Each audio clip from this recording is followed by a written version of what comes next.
Praise road હું Stanley Macwan મારી YouTube channel Gujarati Bible સ્ટડીમાં તમારું સ્વાગત છે। મારી ચેનલને આજે અત્યારે આગળ તમે સબસ્ક્રાઈબ કરી લો અને ઈશ્વરના જ્ઞાનમાં તમે વધતા જાઓ। બાઇબલનું વચન કહે છે કે તમે જૂનું માણસપણું તમે ઉતારી દીધું છે અને તમે નવું માણસપણું પહેરી લીધું છે। પરંતુ આ જૂનું માણસપણું શું છે જેને તમે ઉતારી દીધું છે, અને નવું માણસપણું શું છે જેને તમે પહેર્યું છે? શું ખરેખર તમે જૂનું માણસપણું ઉતાર્યું છે? શું તમે ખરેખર નવું માણસપણું પહેર્યું છે? જૂનું માણસપણું કોની સહાયતાથી તમે ઉતારી શકો અને નવું માણસપણું તમે કોની સહાયતાથી ઉતારી શકો? કારણ કે તમારી પોતાની તાકાત નથી કે તમે જૂનું માણસપણું ઉતારી શકો અને નવું માણસપણું પહેરી શકો। નવું માણસપણું એ ખરેખર શું છે, એમાં કઈ કઈ બાબતો આવે છે જે તમારે પહેરવાની છે અને તમે કોની સહાયતાથી પહેરી શકો છો, એ જાણવાના માટે આ વિડીયોને આખો જુઓ।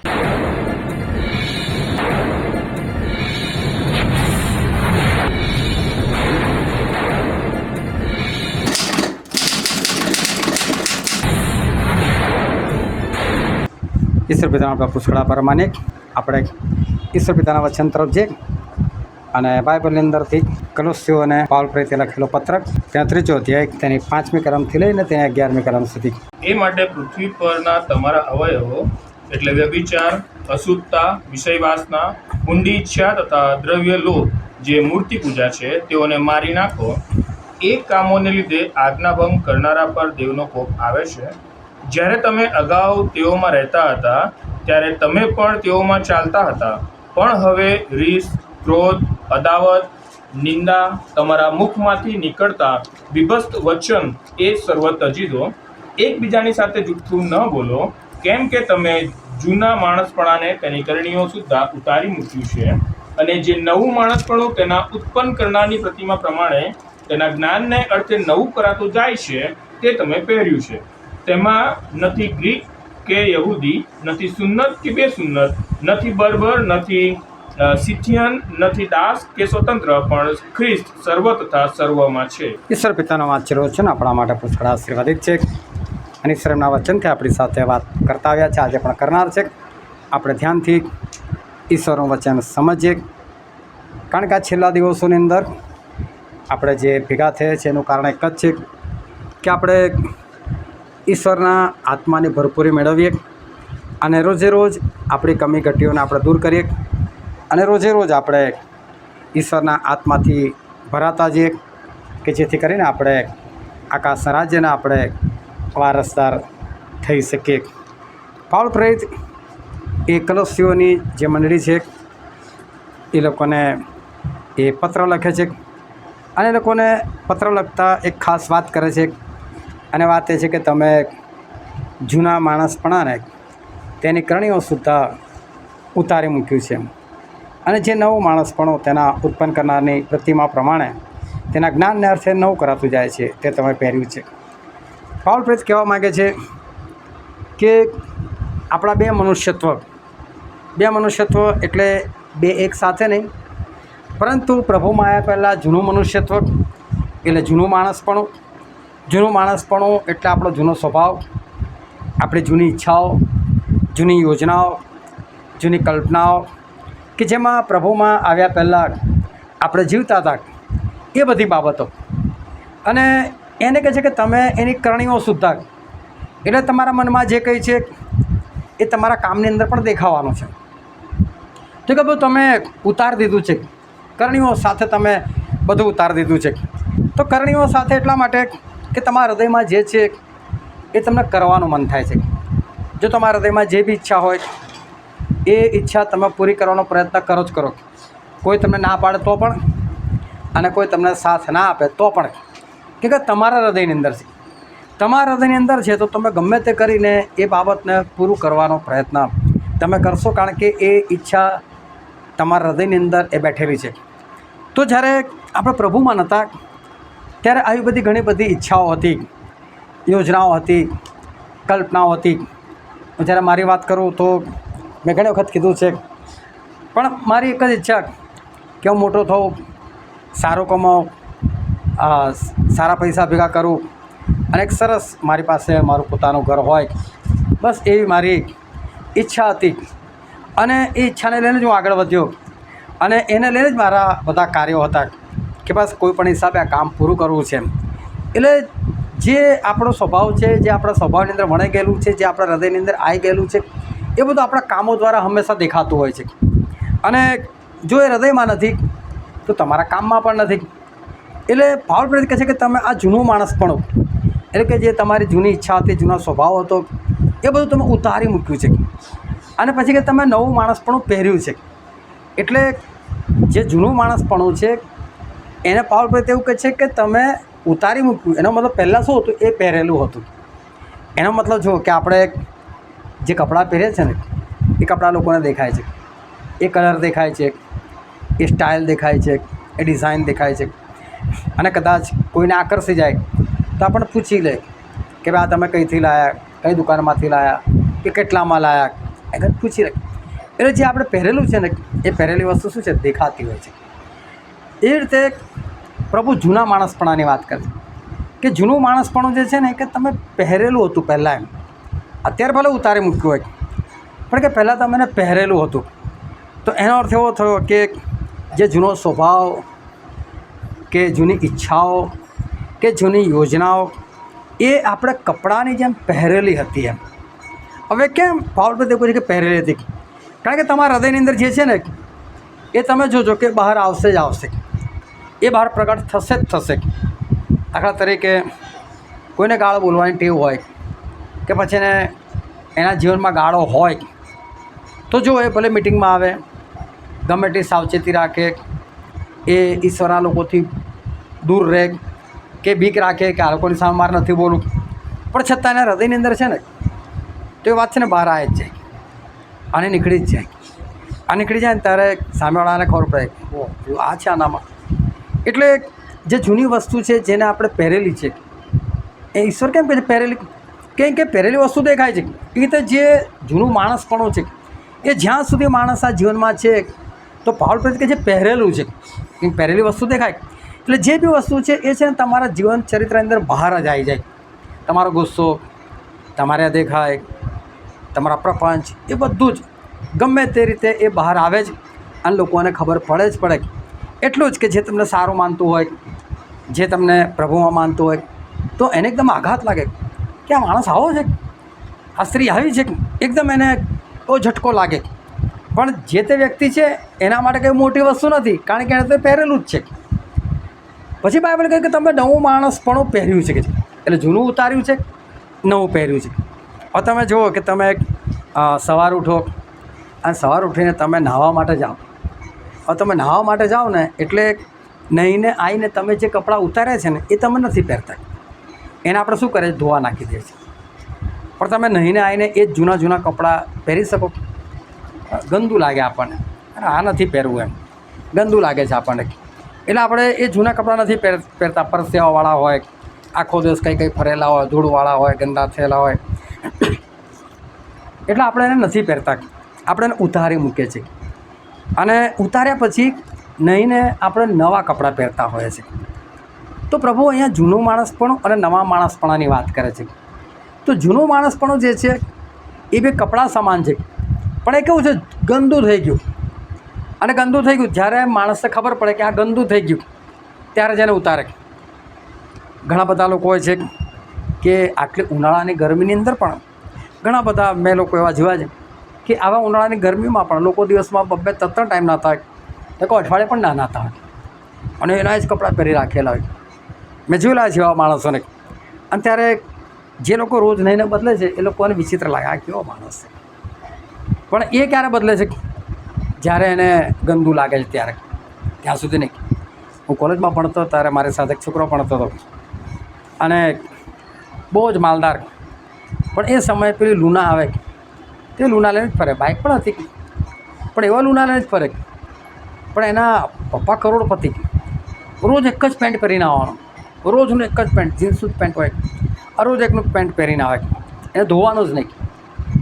15 દિવસ, 20 દિવસ સુધી એ પેન્ટ જ ના ધોવા કાઢે. અને પછી એકદમ ગંદુ થઈ જાય ને, તમને માનવામાં ના આવે. એવા પ્લેનમાં બેસીને સીધો મુંબઈ જાય. પ્લેનમાં આ પ્લેનની ટિકિટ કેટલી? મુંબઈ જવાનો. ત્યાં એક શોરૂમ ફિક્સ હતો, ત્યાં જ જવાનું.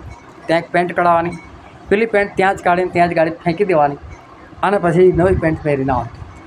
દર 15, 20, 25 દિવસે તો પેન્ટ નવી લઈ આવે, પણ બદલે તો નહીં હજી, રોજ રહે. હવે એને 15, 20 દિવસ એને ગંદુ લાગતું હશે, પૈસા આલો. એનો જ ભાઈ બીજો હતો, એને તમે જુઓ એ દિવસમાં 2 વખત કપડાં બદલી નાખે, એટલે એને તો દિવસમાં 2 વખત ગંદુ લાગે. પૈસા બંનેની પાસે છે, પણ એકને નાહવાનું ગમતું નથી, કપડાં બદલવાનું ગમતું નથી. તો બાઇબલ એવું કહે છે કે જૂનું માણસપણું તમે ઉતાર્યું અને નવું પહેર્યું. પણ નવું ક્યારે તમે પહેરો? કે જ્યારે તમને જૂનું ગંદુ લાગે ને તો જ.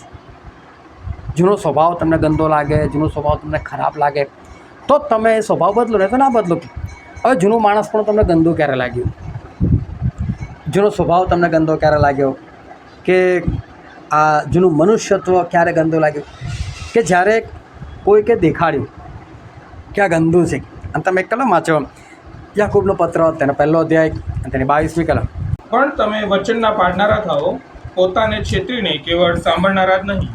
ધ્યાનથી સમજ, તમે શું થાવ? વચનના પાળનારા થાવ. એટલે વચન શાના માટે છે? પાળવા માટે.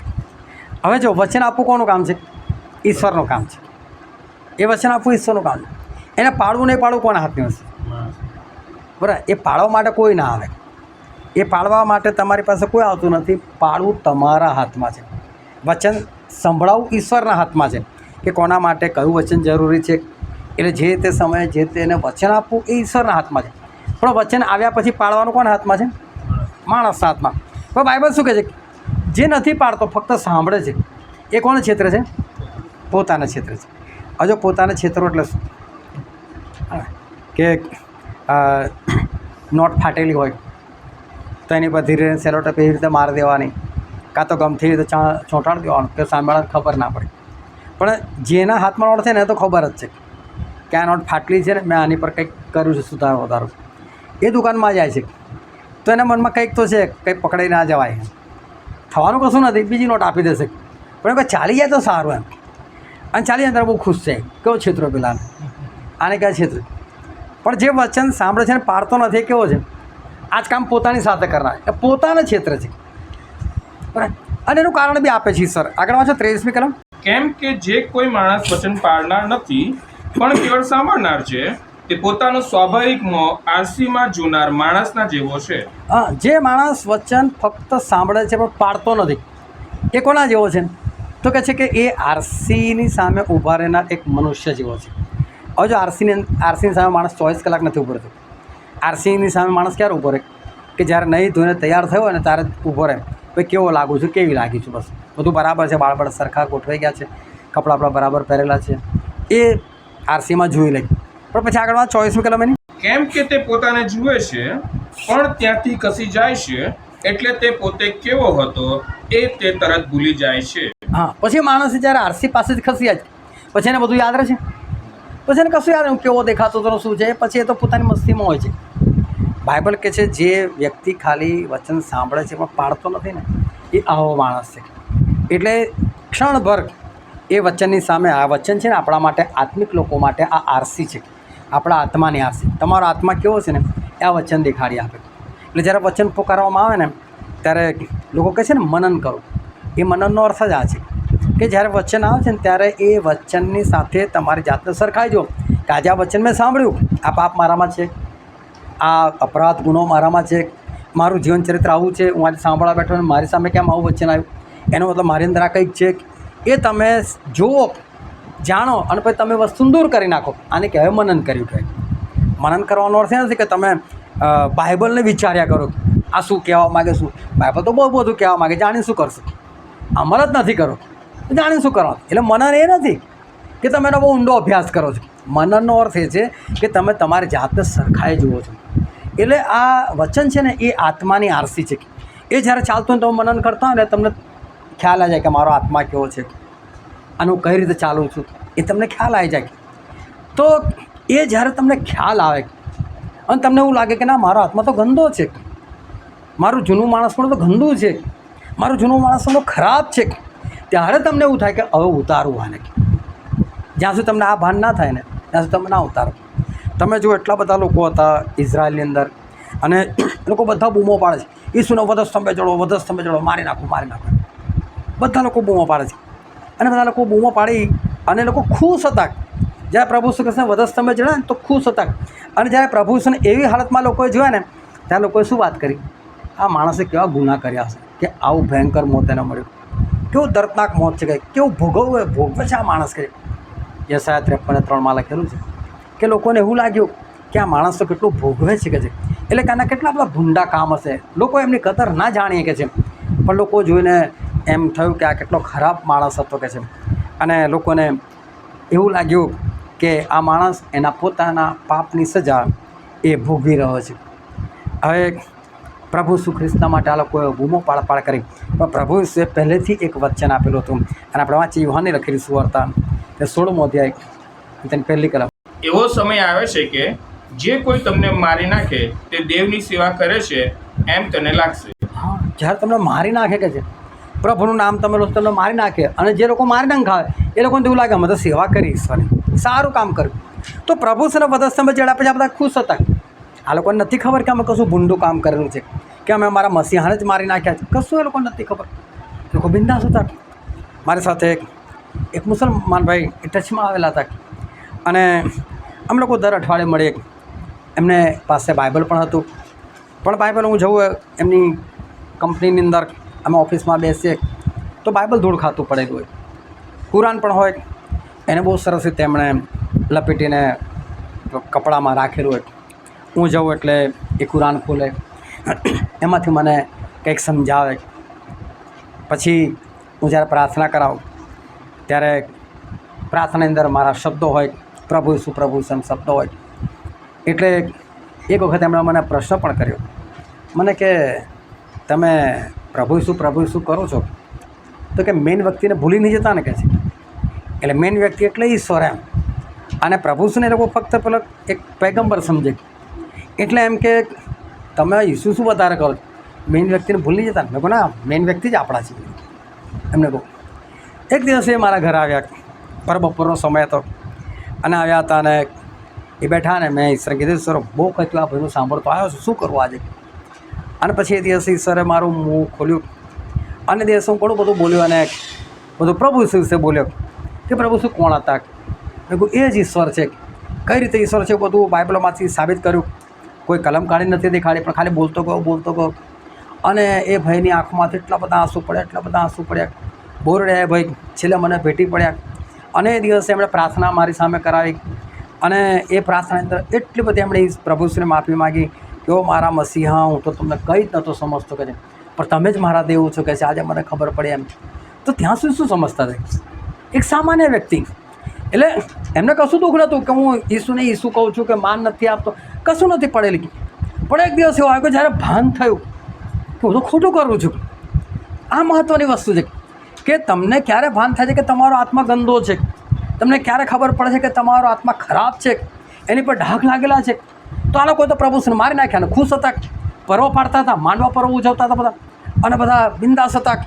અને એવા સમયે આ પ્રભુ ઈસુએ જે કીધેલું હતું એ પ્રમાણે બધા આનંદ કરતા હતા. 50માનો દિવસ આવ્યો છે, 50માનો પર્વ લોકો પાડે છે, અને પિત્તર પવિત્ર આત્માથી પ્રભુ થઈને એ દિવસ ઉપદેશ કરે છે કે તમે લોકો ઈસુને મારી નાખ્યા કે છે, એ તો ખ્રિસ્ત હતા કે છે, અને ત્રીજા દિવસે સજીવન થયા. તમને લોકોને ના ખબર પડી, પણ અમે એમને જીવતા જોયા છે કે છે, અમે એના સાક્ષી છે, અને એ જીવતાને મરેલા ન્યાય કરવા માટે આવનાર છે. ત્યારે તમારું શું થશે? અને એ દિવસે જ્યારે લોકોએ સાંભળ્યું ને ત્યારે લોકોના હૃદય વિંધાઈ ગયા, એવું બાઇબલ કહે છે. એ લોકો પિત્તર પાસે પિત્તર હવે અમે શું કરીએ? જો આ જ કામ કરીને એ લોકો આનંદ કરતા હતા, ખુશ થતા હતા, કેમ કે એમને શું લાગ્યું અમે સારું કર્યું છે, પ્રભુને મારીને સારું કર્યું. પણ જ્યારે વચન ખબર પડી ત્યારે લોકોને શું લાગ્યું? અમે ભૂંડું કર્યું છે. તમે ધ્યાનથી સમજો, આ વચન એ તમારા આત્માની આરસી છે. એ આરસી જ્યારે સામે જ્યારે ત્યાં સુધી તમે ના આવો, અને આરસીની સામે આવો એટલે મનન કરવું, તો જ ખબર પડે કે તમે તમારી જાતના વચન સાથે સરખાઈ જાઓ, તો જ તમને ખબર પડે કઈ જગ્યા પર છે. અને ત્યારે તમને તમારા આત્મામાં રહેલા ડાઘ, ગંદકી એ બધું દેખાય. તો પાઉલ કહે છે કે તમે તમારું જૂનું માણસ પણ ઉતારી મૂક્યું. તમે ક્યારે ઉતારો? જ્યારે તમે આરસીની સામે આવો, જ્યાં તમને આ વચનની સત્યતા ખબર પડે. બાકી મિટિંગોમાં જાઓ, ગમે તે કરો, એને તમે જૂનું માણસ પણ નહીં ઉતારી શકો. પણ જ્યારે તમે મનન કરશો, જ્યારે તમે વચન સમજી શકશો, અને ત્યારે તમને ખબર પડશે કે હું તો આટલો ગંદો છું, ત્યારે એવું થશે કે ભાઈ મને આ જૂનું માણસ પણ ઉતારવા દે. પણ આપણે જૂના કપડાં ક્યારે ઉતારે છે? કે જ્યારે આપણે નાહવા જતા હોય છે, આ નાહવું એટલે બાપ્તિસ્મા લેવું. અને જ્યારે આપણે બાપ્તિસ્મા લેવા માટે જઈએ છીએ ત્યારે એ બાપ્તિસ્માના પાણીની અંદર આપણું જૂનું માણસપણું એ શું થઈ જાય છે? દફન થઈ જાય છે. ત્યાં આપણું જૂનું માણસપણું એ બધું દફન થઈ જાય છે. હવે આપણે ત્યાં મૃત્યુ પામે છે અને પાણીમાંથી જ્યારે બાપ્તિસ્મા આપનાર તમને બહાર કાઢે છે ત્યારે તમે સંપૂર્ણપણે નવા બનીને બહાર આવો છો. હવે એક નવું મનુષ્યત્વ આકાર લેશે, લીધું નથી. હવે નવું મનુષ્યત્વ ધીરે ધીરે લોકોને દેખાશે, કેમ કે જૂનું તો ઉતરી ગયું, એટલે હવે નવું પહેરવાનું આવે છે. અને નવું માણસપણું એટલે બાઇબલની અંદર લખેલું છે, કલોસીઓનો પત્ર ત્યાં 3 અધ્યાય અને આપણે વાંચીએ તેની 10મી કલમ. અને જે નવું માણસપણું તેના ઉત્પન્ન કરનારની પ્રતિમા પ્રમાણે તેના જ્ઞાનને અર્થે નવું કરાતું જાય છે તે તમે પહેર્યું છે. નવું માણસપણું શું છે? તો કે નવું માણસપણું જેમણે આપણને ઉત્પન્ન કર્યા છે એટલે પ્રભુ ઈસુ ખ્રિસ્ત, એમની પ્રતિમા એટલે કે એમનો સ્વભાવ, એમની સમાનતા, એની વાત કરે છે. એને પ્રમાણે આપણે નવા થતા જઈએ છીએ, એ પ્રમાણે આપણે નવા બનતા જઈએ છીએ. પરંતુ આ નવું માણસપણું છે એની અંદર ઘણી બધી બાબતો આવે છે અને આપણે વાંચીએ તેની 13મી કલમ, એકબીજાનું સહન કરો, 12મી કલમ. એ માટે પવિત્ર તથા વાલાઓ, દેવના પસંદ કરેલાને ઘટે તેમ દયાળુ હૃદય, મમતા, નમ્રતા, વિનય તથા સહનશીલતા પહેરો. પેલું ઉતારી મૂક્યું છે. હવે આ બધું પહેરવાનું છે. નવું મનુષ્યત્વમાં શું આવે છે? તો કે દયાળુ હૃદય, મમતા, નમ્રતા, વિનય, સહનશીલતા, આ બધું આવે છે. આ નવું માણસપણું છે, એને આપણે એ પહેરતું જવાનું છે. અને પછી વાંચવાની 14મી કલમ, વળી એ સગડા ઉપરાંત પ્રીતિ, જે સંપૂર્ણતાનું બંધન છે તે પહેરી લો. પ્રીતિ જે સંપૂર્ણતાનું બંધન છે. પ્રીતિ એટલે સંપૂર્ણ થઈ જાવ માણસ, એ પણ તમારે શું કરવાનું છે? પહેરવાનું છે. આ નવું મનુષ્યત્વ છે. આ નવું મનુષ્યત્વ એ તમારે પહેરવાનું છે. અને લખેલું છે કે તેના ઉત્પન્ન કરનારની પ્રતિમા પ્રમાણે છે. અને બાઇબલ કહે છે કે પ્રીતિ એટલે એ તો પવિત્ર આત્માનો સૌથી પહેલું ફળ છે, એ તમારે પહેરવાનું છે. અને રોમનોના પત્રમાં લખેલું છે ત્યાં 13મો અધ્યાય અને 14મી કલમ, પણ તમે પ્રભુ ઈસુ ખ્રિસ્તને પહેરી લો અને દેહને માટે એટલે તેની દુષ્ટ વાસનાઓને અર્થે ચિંતન ન કરો. હા, બાઇબલ કહે છે કે તમે કોને પહેરી લો? પ્રભુ ઈસુ ખ્રિસ્તને પહેરી લો. આ વાર્તા પતી ગઈ આપણી. આ સૌથી મોટી વસ્તુ કે પ્રભુ કહે છે કે તમે પ્રભુ ઈસુને તમે પહેરી લો કહે છે. અને શું કહે છે? એને જ્યારે તમે પહેરી લેશો ત્યારે દેહને માટે એટલે તેની દુષ્ટ વાસનાઓને અર્થે ચિંતન ના કરો. જો શરીરની ઈચ્છાઓને દુષ્ટ વાસના કીધી, કેમ કે શરીરના કામ આપણે પહેલાં જોઈ ગયેલા છે, એ આપણને કઈ બાજુ લઈ જાય છે? નાશ તરફ લઈ જાય છે, એ આપણને નરકમાં લઈ જાય છે. અને આત્માના કામ આપણને સ્વર્ગ તરફ લઈ જાય. તો પ્રભુસુને પહેરી લીધા કહે છે. પ્રભુસુને પહેરી લીધા તો કહે છે કે હવે તમે આ દેહની વાસનાઓના માટે તમે ચિંતન ના કરો. ચિંતન એટલે ચિંતા કરવી. તમે ચિંતા ના કરો. હવે જો પ્રભુમાં આવી ગયા હોય ને પછી ચિંતા શું છે? જતી રહી છે. જો તમે પ્રભુને પહેરી લીધા છે, નવા મનુષ્યત્વમાં આવી ગયા છો, તો હવે ચિંતા હોય છે આપણા જીવનમાં? આપણા જીવનમાં ચિંતા ના હોય છે. કેમ? આપણે પ્રભુને પહેરી લીધા. પ્રભુ આ પૃથ્વી પર આવ્યા. કોનું ઘર એમણે પસંદ કર્યું? એક સુથારનું ઘર. પણ એ હેરોદના ઘરમાં ના જન્મી શકત. એ કોઈ બીજા મોટા કોઈ અરીમથાના યુસુફ તો બહુ માલદાર હતા, એમના ઘરમાં ના જન્મ લઈ શકત. પણ એમણે એક એવું કુટુંબ પસંદ કર્યું કે જે ગરીબ હતું, સુથાર હતા. એવા ઘરમાં એમણે જન્મ લીધો. ચલો એટલું જ નહીં, 35 વર્ષ થયા ત્યારે ઘરે છોડી દીધું. જેમની પાસે કોઈ નોકરી હતી, જેમની પાસે કોઈ ધંધો હતો, કંઈ જ નહીં, બિંદાસ છોડી દીધું. એટલું નહીં, બાર શિષ્યોની જવાબદારી એમની પર હતી. શિષ્યોને તો ભૂખ લાગે તો ખાલી એટલું જ કે પ્રભુ ભૂખ લાગે છે, પણ ખવડાવવું કોણે પડે? પ્રભુ જ ખવડાવવું પડે. તો એ બધાની ચિંતા પ્રભુસુની પર ના હોય, આ બધાની જવાબદારી પ્રભુસુ પર ના હોય. તો પ્રભુસુ જો બિંદાસ હતા. આખા બાઇબલમાં જો પ્રભુસુ કોઈ જગ્યાએ જઈને કોઈ મને દાન આપો લાગે એવું નથી વાત કરી એમાં. કેમ કે જે લોકોએ આપ્યું એ લોકોએ આપ્યું, કેમ કે દાન આપતા હતા લોકો. અને એની થેલી કોની પાસે રહેતી હતી? યહૂદા ઇસ્કરિયોત પાસે. એનો દાન આવતું હતું. કેટલું આવતું હતું આપણને નથી ખબર, પણ 5000 જમાડવાના હતા ને તારે એટલા પૈસા નહોતા એ લોકોની પાસે. એનો મતલબ કે એટલું બધું કંઈ એમની પાસે નહીં આવતું હોય. પરંતુ પ્રભુ ઈસુ બિંદાસથી નીકળી પડેલા અને એમને કોઈ બાબતની ફિકર એમને નહોતી, કે ક્યાંથી કપડાં લાવવાના, ક્યાંથી ખાવાનું, કશી ફિકર એમને નથી. પ્રભુમાં આવ્યા પછી આપણા જીવનમાં ચિંતા નામની વસ્તુ એ ના હોવી જોઈએ. એનું તમે બહુ સ્પષ્ટ કહું, ચિંતા કરો ને એટલે છે ને તમે પાપ કરો છો. ચિંતા કરો એટલે પાપ કરો છો. કારણ કે ફિલિપીમાં એવું લખેલું છે, ત્યાં 4થો અધ્યાય અને આપણે વાંચીએ તેની 6ઠ્ઠી કલમ. કશાની ચિંતા ન કરો, પણ દરેક બાબતમાં પ્રાર્થના તથા વિનંતીઓ વડે આભાર સ્તુતિ સહિત તમારી અરજો દેવને જણાવો. શું ને, કશાની ચિંતા ના કરો. હવે વિચાર કરો, કશાની ચિંતા ના કરો તો શાની ચિંતા કરવી પડે? આપણે કોઈક વસ્તુ બાકી રહી ગઈ? બધું જ આવી ગયું આમાં. કશાની ચિંતા ના કરો એટલે કશાની ચિંતા નહીં કરવાની, બધું એમાં આવી ગયું. પ્રભુ એવું નથી કહેતા આટલાની ચિંતા ના કરો, પણ પ્રભુ કહે છે કશાની ચિંતા ના કરો. એટલે ચિંતા કરવી એ પાપ છે, કેમ કે અહીં આજ્ઞા આપવામાં આવે છે, કશાની ચિંતા ના કરો. હવે સમજો કે આપણા ઇન્ડિયાનો સૌથી ધનવાન વ્યક્તિ કોણ છે? મુકેશ અંબાણી. એનો છોકરો છે પેલો, અને એને બાય ચાન્સ અમેરિકા જવું છે, અને અમેરિકા જવાની ટિકિટ 50,000 છે, અને રડતો રડતો જાય ને પપ્પા પાસે, પપ્પા શું કરીશું? એ શું કરે? તો ફ્લાઇટમાં જવું છે અમેરિકા અને 50,000 ટિકિટ છે, પપ્પા શું કરીશું? અને બાપો લાફો મારે કે ના મારે? આ બધે એટલી નથી ખબર પડતી, અને કરોડો છે આપણી પાસે. તું જેટલા માગે છે ને એટલા તો 1 મિનિટ કરતાં ઓછા સમયમાં હું કમાઈ લઉં છું, અને તું મને આવી વાત કે ચિંતા કર.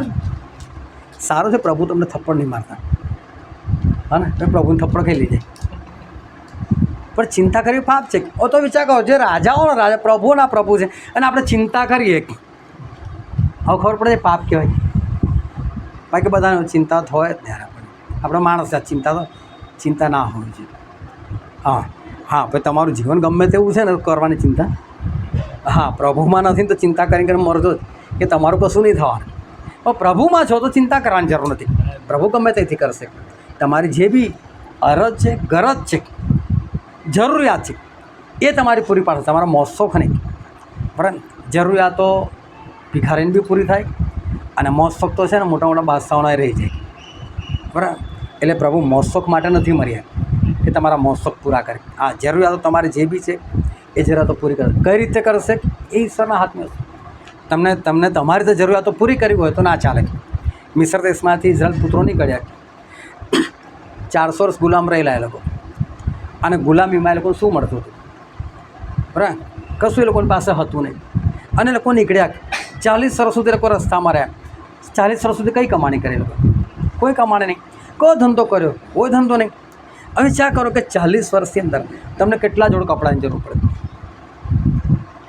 બરાબર. હવે પ્રભુ એ લોકોને કપડાં પૂરા પાડ્યા, પણ કેવી રીતે ખબર?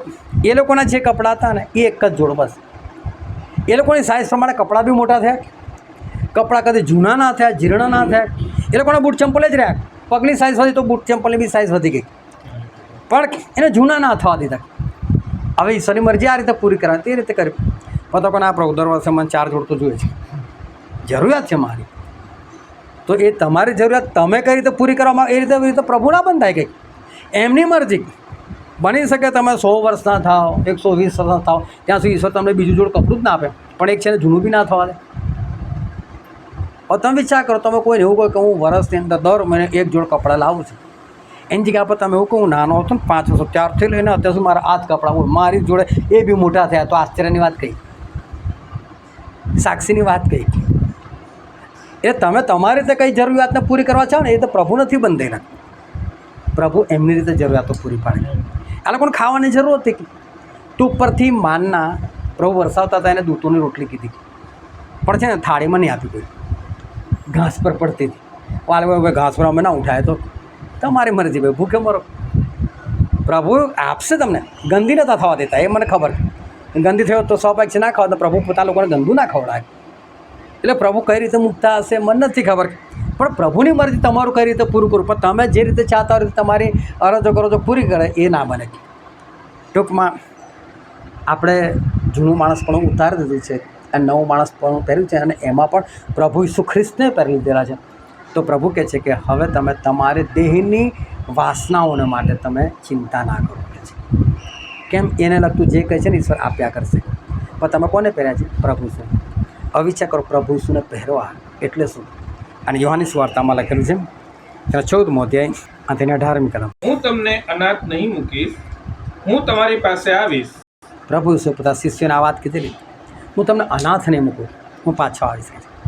પણ જો એ જીવતા ત્યાં સુધી પાછા આવ્યા પ્રભુ, એટલે પ્રભુ છે પોતાની વાત નથી કરતા, પવિત્ર આત્માની વાત કરતા. હું તમને અનાથ નહીં મૂકું, એટલે પવિત્ર આત્માની વાત કરતા. એટલે પ્રભુ ઈસુ એ પવિત્ર આત્માના સ્વરૂપમાં, એટલે પ્રભુ ઈસુ પોતે નથી આવ્યા. પવિત્ર આત્માનું આખું વ્યક્તિત્વ અલગ છે, પણ એમને મોકલ્યા. પણ શાના માટે મોકલ્યા? તો જેની 26મી કલમમાં વાંચો તો શું લખેલું? પણ સંબોધક એટલે પવિત્ર આત્મા, જેને બાપ મારે નામે મોકલી દેશે, તે તમને બધું શીખવશે અને મેં જે તમને કહ્યું તે બધું તે તમારા સ્મરણમાં લાવશે. જો પવિત્ર આત્મા શાના માટે? તો પ્રભુનું જ કામ કરવા માટે. જે પ્રભુ ઈસુએ કીધું એ તમને યાદ રહેશે, પ્રભુ ઈસુએ કીધું એ તમને શીખવાડશે. એટલે પવિત્ર આત્મા કોનું કામ પૂરું કરવા માટે? પ્રભુ ઈસુનું કામ પૂરું કરવા માટે. એટલે પવિત્ર આત્માએ સમજો કે પ્રભુ ઈસુ જ આવ્યા બરાબર. એટલે શિષ્યોને કીધું હું તમને નાથ નહીં મૂકું, હું એક નાથ આપીશ. એટલે પવિત્ર આત્મા. અને પવિત્ર આત્માનું સૌથી પહેલું ફળ કયું?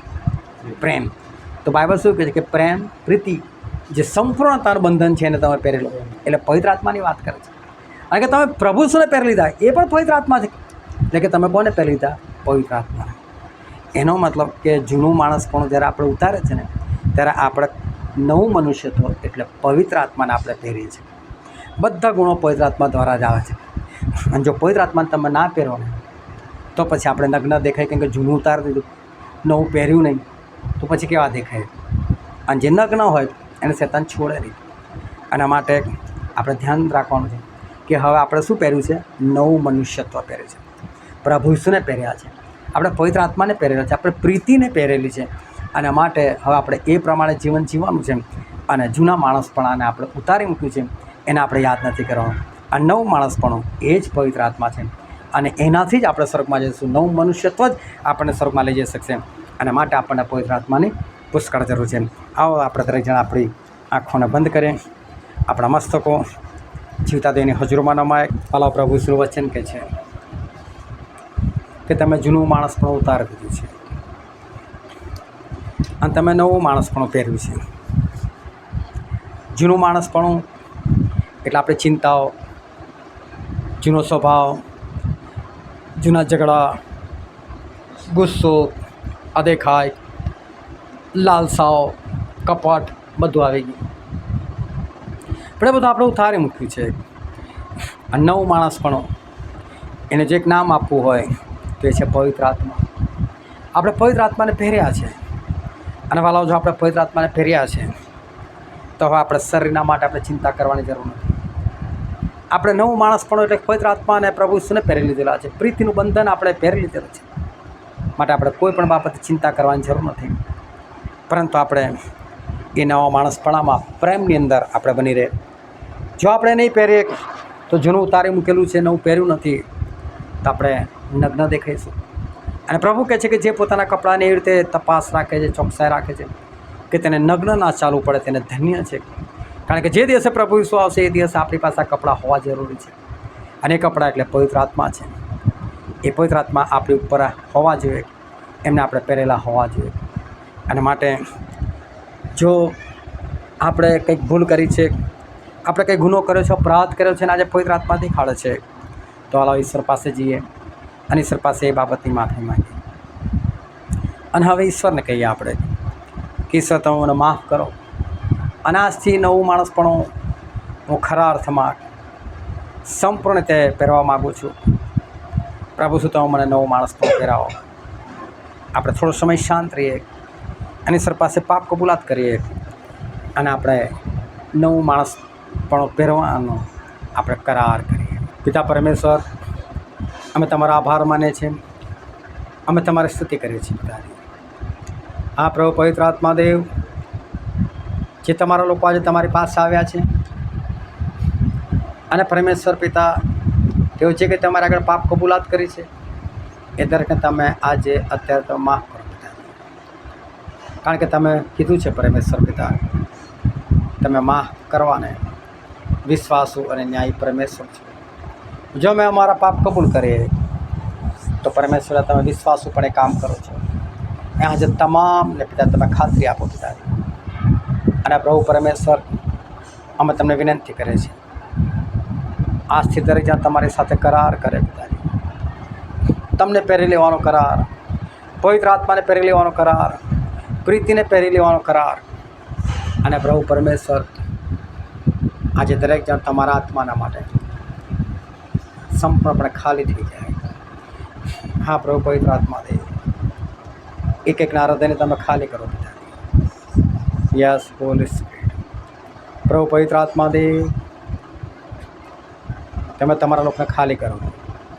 Yes Jesus. Yes holy spirit touch. ખાલી કરો મારા દેવ તમારા લોકોને. અને પરમેશ્વર પિતા જે જગ્યા ખાલી થઈ છે પ્રભુ પવિત્ર આત્મા દેવ તમે ભરો, ભરો પવિત્ર આત્મા દેવ. Yes holy spirit touch. પ્રભુ પવિત્ર આત્મા દેવ આવો તમારા લોકોમાં. Yes yes yes yes holy spirit આવો, આવો પ્રભુ પવિત્ર આત્મા દેવ પૂરા પરાક્રમ સહિત.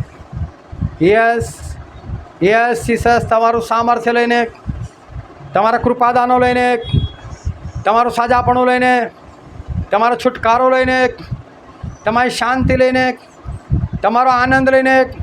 હા પ્રભુ પવિત્ર આત્મા દેવ આવો, આવો એક એકની ઉપર આવો પરમેશ્વર પિતા, તમારો છુટકારો પ્રગટ કરો પિતાજી.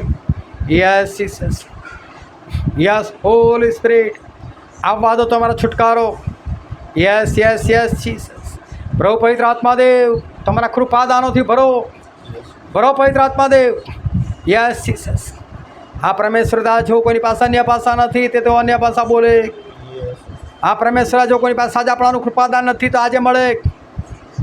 આ પરમેશ્વર જેઓને ઉપદેશ કરવાની જરૂર છે તેઓનો ઉપદેશનું દાન આપો પિતાજી. Yes my lord. પ્રભુ પવિત્ર આત્મા દે આવો, આવો પરમેશ્વર પિતા તમારા કૃપાદાનોથી ભરો. તમારી શુદ્ધતા લઈને આવો, તમારી પવિત્રતા લઈને આવો, તમારા લોકોને પવિત્ર બનાવો પરમેશ્વર પિતા. પોતાનું સ્વાભાવિક મોડું આરસીમાં જુનાર નહીં, એક એક જણા વચ્ચેને પાડનાર થાય પરમેશ્વર પિતા. પોતાની જાતને છેતરનાર નહીં. Yes yes Jesus. Yes holy spirit. તમારા લોકોના મુખ તમારી સ્તુતિ કરે પિતાજી, તમારી પ્રશંસા કરનાર થાય, તમારી ભાષા બોલનાર થાય, તમારા રહસ્યો બોલનાર થાય. એ ભવિષ્યવાણીનો આત્મા આવે. Yes my Jesus. પ્રભુ પવિત્ર આત્મા દેવ ભવિષ્યવાણીનો આત્મા. Yes touch, touch my lord. આવવા દો ભવિષ્યવાણીનો આત્મા, આવવા દો પરમેશ્વર પિતા ભવિષ્યવાણીનો આત્મા પિતાજી. તમારા લોકો આગલા દિવસોમાં શું બનવાનું છે પરમેશ્વર પિતા કહી શકે પિતાજી. Yes yes yes Jesus. Yes holy spirit આવવા દો પવિત્ર આત્મા દેવ ભવિષ્યવાણીનો આત્મા પિતાજી. પ્રબોધવાણી પ્રભુ ઈશ્વર નામમાં. Yes my Jesus. Yes holy spirit. ભાષાંતર કરવાનું દાન આવે પરમેશ્વર પિતા. ગુપ્ત મર્મો, ગુપ્ત ભેદો ખોલવાનો પ્રકટીકરણનો આત્મા આવે પરમેશ્વર પિતા. Yes Jesus. પ્રકાશનો આત્મા આવે. તમારા જ્ઞાનથી લોકો તૃપ્ત થાય, ભરાય પરમેશ્વર પિતા. Yes Jesus. Yes holy spirit. હા પ્રભુ પવિત્ર આત્મા દેવ તમારી દીકરીને જે ખભાનો દુખાવો છે પિતાજી અત્યારે જ પ્રભુ ઈશ્વર નામમાં નાશ પામે. પ્રભુ ઈશ્વર નામમાં હાથ સંપૂર્ણપણે ઊંચો થાય. પ્રભુ ઈશ્વર નામમાં સંપૂર્ણપણે ઊંચો થાય.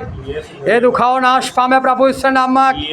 અને આ ઘરમાં કામ કરતી શૈતાનની શક્તિઓ હંમેશાના માટે નાશ પામે.